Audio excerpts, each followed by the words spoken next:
बेहतर से बेहतर की तलाश करो, मिल जाए नदी तो समुंदर की तलाश करो। टूट जाते हैं शीशे पत्थर की चोट से, तोड़ दे पत्थर ऐसे शीशे की तलाश करो। Hello friends, Radhe Radhe, welcome to my new blog. कैसे हैं आप लोग? उम्मीद करती हूँ आप सब लोग अच्छे होंगे और आपकी पढ़ाई भी अच्छी चल रही होगी। फ्रेंड्स, आज मेरा वही टॉपिक चल रहा है, अर्थशास्त्र। तो 11वीं क्लास की जो NCERT है, अभी मैं उसी को रीड कर रही हूँ क्योंकि उसके कुछ टॉपिक और उसके कुछ चैप्टर रह गए हैं अभी पढ़ने के लिए। एक दिन में तो नहीं ख़त्म की जा सकती। और फ्रेंड्स, मैं अपनी बता दूँ, मुझ पर मतलब NCERT का हल्की सी है, जैसे कि थोड़ी उसमें ज़्यादा पेजेस नहीं है तो मैं पढ़ लूँगी उसे। और अगर मैंने 3 या 4 घंटे से ज़्यादा किसी भी बुक को और या NCERT को मैंने रीड किया है ना, तो मुझे उसके टॉपिक बहुत कम समझ में आते हैं। इसलिए मैं ऐसे पढ़ती हूँ कि हम अगर एक बार में अगर रीड भी कर रहे हैं ना, तो कुछ कुछ टॉपिक हमें समझ में आए। ऐसा नहीं कि बस रीड करते चले जाओ और समझ में नहीं आ रहा है किस चीज़ को कहाँ से कनेक्ट करना है और क्या टॉपिक दिया हुआ है। इसलिए इतनी हड़बड़ी भी नहीं करनी है तैयारी कि जब हम एग्ज़ाम हॉल में बैठे तो हमारे दिमाग में कुछ ऐसा हो ही ना जो हम एग्ज़ाम में मतलब जो हमारा प्री निकलने का चांसेस रहे। इसलिए अभी बहुत टाइम है आपके पास, लेकिन अपने मन में ये बिठा के चलो कि आपके पास टाइम नहीं है। देखो, टाइम है लेकिन उसकी वैल्यू करो। कहने का मतलब ये है, टाइम बहुत है, उसकी वैल्यू करो। हर एक दिन अगर आप ऐसे पढ़ोगे कि नेक्स्ट डे आपका एग्ज़ाम है, तो फ्रेंड्स आप ज़्यादा से ज़्यादा स्टडी करेंगे और स्मार्ट वर्क भी साथ साथ करेंगे। देखो, जो लोग ये सोच के बैठ जाते हैं ना कि अरे मेरा अभी 2 साल है और मैं 28 में दूंगा एग्ज़ाम। देखो, 28 भी आ जाएगा और आपका सिलेबस भी कवर नहीं होगा। इस एग्ज़ाम की ख़ास बात तो ये है कि आप चाहे कितना भी पढ़ लो और कितनी भी बार NCERT ख़त्म कर लो, लेकिन आपको यही लगेगा कि अभी आपने कुछ भी नहीं किया है। आप मन में यही थॉट रखोगे कि अभी यार चीज़ मतलब उस NCERT में ये टॉपिक रह गया था, उसे दोबारा से रिवाइज़ करना है। तो इसमें सबसे ज़्यादा ये ज़रूरी है। तो 2 साल क्या 3 साल भी आप रख लोगे तो वो आपके लिए कम पड़ जाएगा। इस तरीके से आपको स्टडी करनी है, इस तरीके से आप अपनी प्रिपरेशन को रखें कि आपका 1 साल में सारा कुछ मतलब अच्छे से हो जाए। देखो, बार बार एग्ज़ाम देना ऑप्शन है आपके पास तो आप दे दोगे, अच्छी बात है। लेकिन अपने मन में अपने अंदर ये बिठा के चलो कि आपके पास सिर्फ 1 ही साल है। मैं ये बात दोबारा से रिवाइज़ कर रही हूँ फ्रेंड। जो लोग स्लोली मतलब पढ़ाई करते हैं और उनके पास टाइम भी है और बहुत टाइम है, मतलब वो घर का कुछ भी काम नहीं करते हैं और मतलब उन्हें सिर्फ ये फ्रीडम दी हुई है कि उन्हें पढ़ाई करनी है और ये एग्ज़ाम क्लियर करना है। तो मैं ये कहूँगी, इतना अच्छा ऑप्शन अगर आपके पास है तो फ्रेंड्स इसकी वैल्यू करो, क्योंकि हर किसी के पास ऐसा ऑप्शन नहीं होता है। जो स्पेशली मैरिड लाइफ होती है ना लड़कियों की, उसमें थोड़ा टाइम मतलब बहुत अच्छे से मैनेजमेंट करना पड़ता है। देखो, सुबह का भी काम होता है, चाहे हम अकेले रहें या हमारे साथ और कोई भी रहे, हमारे लिए काम वही होता है। चाहे हम अकेले के लिए खाना बनाएं तो भी टाइम उतना ही लगेगा, या 2 लोगों के लिए बनाएं तो भी टाइम उतना ही लगेगा। बर्तन तो उतने ही गंदे होते हैं ना। तो ये क्यों भूल जाते हो कि अरे लड़कियां तो कर लेती हैं, लड़कियों के पास काम ही क्या है। अगर आपके पास ऐसा ऑप्शन है कि आपके पेरेंट्स ने सिर्फ आपसे ये बोल रखा है कि आप बस पढ़ाई करो, चाहे आप लड़की हो या लड़का हो, मैं सबसे कहूँगी, और आपकी शादी नहीं हुई है तो आपके पास अच्छा ऑप्शन है। देखो, इस तरीके से आप अपनी स्टडी करो कि आपका पहली बार में एग्ज़ाम निकल जाए। लेकिन मैं भी उसी के तरीके से अपनी तैयारी कर रही हूँ फ्रेंड। ऐसा कभी कभी हो जाता है कि कभी भी थोड़ी ठीक नहीं रहती है फ़िलहाल तो, और इस वजह से मेरी मतलब तैयारी उस तरीके से नहीं हो पा रही है जिस तरीके से मैं सोचूं कि मुझे आज इतनी पढ़ाई करनी है। तो कुछ ना कुछ प्रॉब्लम हो जाती है, तो मेरा 1-2 घंटे का टारगेट रह जाता है, वो मैं नेक्स्ट डे कर लेती हूँ। लेकिन इतना भी नहीं कि मैंने बिल्कुल पढ़ाई छोड़ दी है। जब से मैंने सीरियस होकर अपनी तैयारी करना स्टार्ट किया है, मेरा एक भी दिन ऐसा नहीं गया है जिस दिन मैंने पढ़ाई नहीं की है। मतलब चाहे दिन हो या रात हो, चाहे बहुत बड़ी प्रॉब्लम क्यों ना हो या मैं बीमार क्यों ना हो, अगर मैं अभी फ़िलहाल बीच में बीमार पड़ गई थी तो पढ़ाई इतनी अच्छे से नहीं हो पाती थी, क्योंकि टाइफाइड में इंसान के अंदर वीकनेस हो जाती है तो उस पर बैठा नहीं जाता। लेकिन फिर भी मैं यूट्यूब पर जो करंट अफेयर वगैरह की क्लासें होती हैं वो मैं देखती रहती, ताकि मेरा मोटिवेशन ना गिरे, और जब भी मैं ठीक हो जाऊँ तो डायरेक्टली मुझे पढ़ने में कोई भी मतलब ऐसा ना लगे कि यार पढ़ाई में मन नहीं लग रहा है। तो ये सारी चीज़ें देखती रहती थी मैं। तो जब जैसे ही मैं ठीक हुई, वैसे ही मैंने अपनी प्रिपरेशन दोबारा से स्टार्ट कर दी थी। फ्रेंड देखो, कुछ भी करो आप, चाहे आपको जैसे भी पढ़ना है, आप कैसे भी टाइम निकालो खुद के लिए। अगर आपने यूपीएससी क्लियर करने का ठान लिया है ना, तो प्लीज़ मैं आपसे, आप मेरी रिक्वेस्ट ही समझना। देखो, अगर आपके सपने के बारे में अगर कुछ लोगों को पता चल गया है ना, तो वो आप पे हंसने के लिए मौका ढूंढेंगे। इसलिए इस चीज़ से पीछे मत हटना, क्योंकि फ्रेंड जीत उन्हीं की होती है जो ये, उनके लाइफ में ये ऑप्शन है कि तुम्हारा नहीं निकलेगा, फिर भी आप उसे निकालने की ठान लो। लाइफ का असली मज़ा तो वही होता है जो चीज़ लोगों को लगे कि ये आपके लिए असंभव है, उसे आप संभव करके दिखा दो। देखो, ज़िंदगी में मैं ये बात बोल चुकी हूँ, मैं फिर से कहूँगी कि रिस्क लेना सीखो। जो लोग मैदान में मतलब कूदे बिना अपनी हार मान लेते हैं कि इसमें हमारा टाइम वेस्ट होगा और नहीं होगा भी नहीं, तो वो लोग तो मतलब हारते रहते हैं, और उन्हें कोई ज़िंदगी में रिस्क विस्क नहीं लेना होता है। और ऐसे लोग ज़्यादा कुछ बड़ा नहीं कर पाते, वो इतना ही कर पाते हैं कि वो अपनी ज़िंदगी काट सकें। देखो, ज़िंदगी काटने के लिए नहीं दी हुई है, आप इसे एंजॉय करो।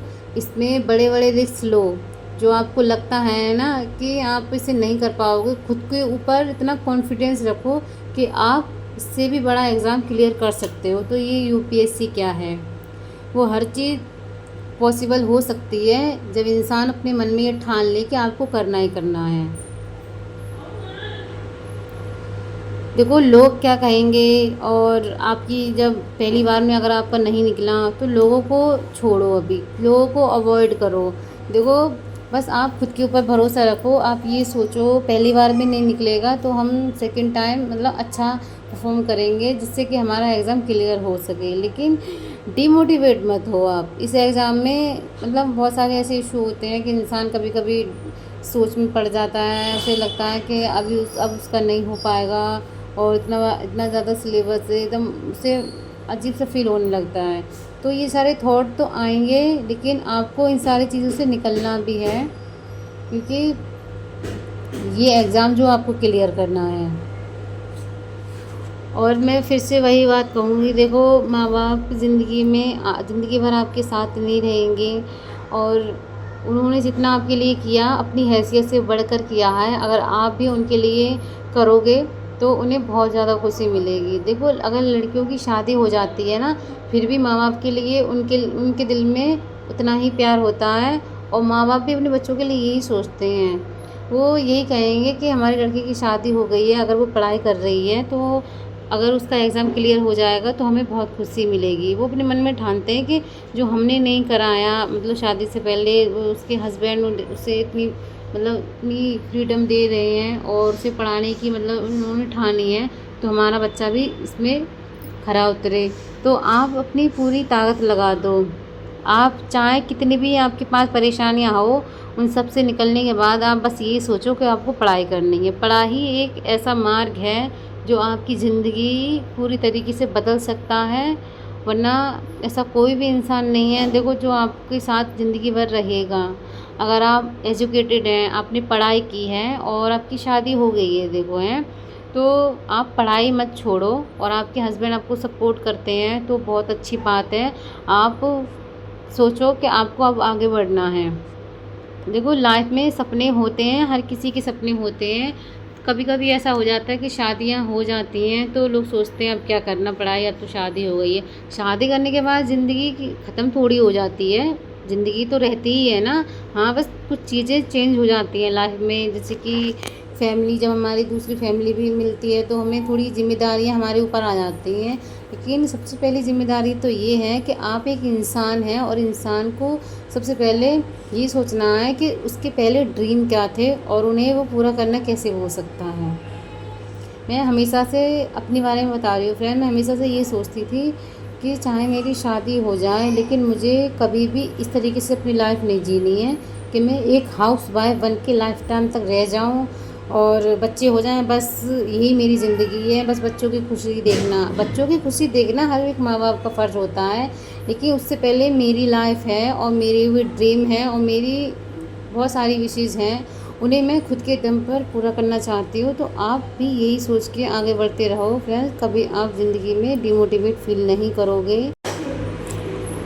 और ये सारी चीज़ें तो नॉर्मल होती रहती हैं। देखो कभी कभी ऐसा होता है, मैरिड लाइफ होती है तो टेंशन हो जाती है, कभी कुछ झगड़ा वगड़ा हो जाता है आपस में, तो उस चीज़ को इतना सीरियसली मत लो। ये सोच लो कि चलो कोई नहीं, छोड़ो अभी, क्योंकि अगर आप टेंशन में रहोगे ना तो आपकी पढ़ाई भी अच्छे से नहीं हो पाएगी फ्रेंड्स। ये मैं अपना एक्सपीरियंस बता रही हूँ। जिस दिन मैं ज़्यादा गुस्से में हूँ या मुझे टेंशन किसी भी चीज़ की हो जाए ना, तो मेरी उस दिन पढ़ाई हो नहीं पाती है।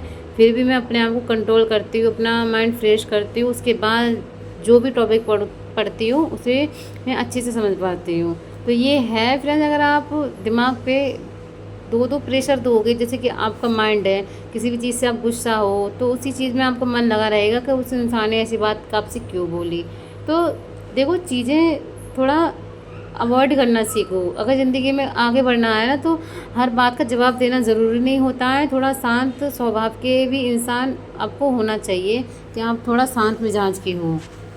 देखो जो लोग जितना शांत रहते हैं, आपने ये देखा होगा, वो शांत इसलिए रहते हैं फ्रेंड्स, मैं बता दूं आपको, क्योंकि उनके सपने होते हैं। वो लोगों की बातों पे इतना ध्यान नहीं देते, वो बस ये सोचते हैं कि अभी जो भी है उसे इग्नोर करो, बस अपने सपनों पर फोकस करो।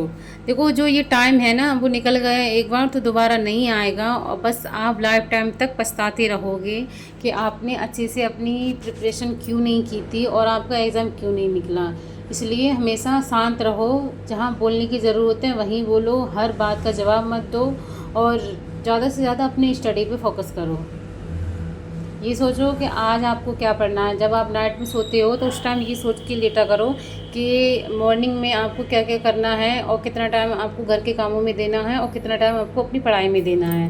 तो आप ये सारी चीज़ें सोच के लेटोगे ना, सोओगे, तो आपका दिन और आप अच्छे से मतलब सुबह होगी तो आप यही सोचोगे कि मैंने अपना ये जो दिमाग में स्टडी रूटीन बनाया था उसे आज मुझे फॉलो करना ही करना है। और सुबह उठते ही कोई ऐसी बात मत सोचा करो जिससे कि आपके माइंड में टेंशन हो। आप हमेशा ये सोचा करो कि जो यूपीएससी लाइफ होती है ना, वो बहुत खूबसूरत होती है। लोगों को डर लगता होगा कि नहीं यार ये बहुत कठिन है या बहुत ज़्यादा मतलब मेरे बस की बात नहीं है, लेकिन मैं अपनी बता रही हूँ। जब से मैंने अपनी ज़िंदगी का एक ही मकसद है, मेरा जो होगा वो मैं करके रहूँगी। बस एक ही मकसद है, वो है यूपीएससी क्लियर करना, चाहे इसके लिए मुझे कितना भी टाइम क्यों ना लग जाए, चाहे मुझे कितनी बार गिरना क्यों ना पड़े, मैं फिर से उठूँगी और फिर से अपनी तैयारी को बेहतर तरीके से करूँगी और मैं ये एग्ज़ाम क्लियर करके रहूँगी।